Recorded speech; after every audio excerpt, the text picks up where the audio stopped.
The fate of a man who admitted to killing a 7-year-old Edmonton girl is now in the hands of a judge. But the question at hand, whether or not David Moss should be held criminally responsible.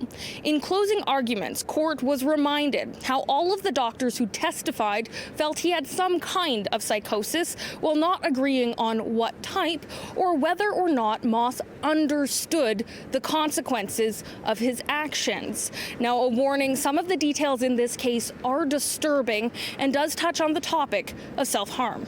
Awakening, right? In an interview with police immediately following his arrest in May of 2020, Moss admits to killing Bella Rose Desrosiers, claiming he had a spiritual awakening and had to do it for Bella's late father. I didn't want to do it either, right?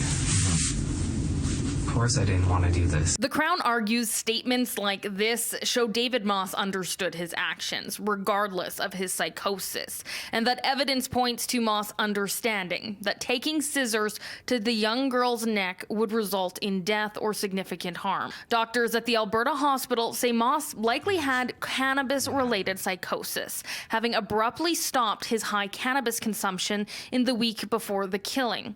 But the defense pointing to a different forensic psychologist's assessment, who believes Moss's psychosis was more long-standing, stemming from a 2004 brain injury, and that his belief in conspiracy theories, he wrote poems about 5G, believed in chemtrails, the Illuminati, and more recent COVID-related ones, were examples of previous psychosis.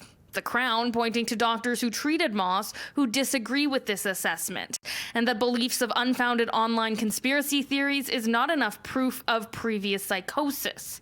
Last summer, when Moss took to the stand, he had holes in his memory. The defense arguing this is related both to the 2004 brain injury as well as self-harm committed while in police custody, arguing if he doesn't meet the criteria to be found not criminally responsible, or NCR, because of his mental state, he should get the lesser charge of manslaughter. The judge expects his verdict in late April.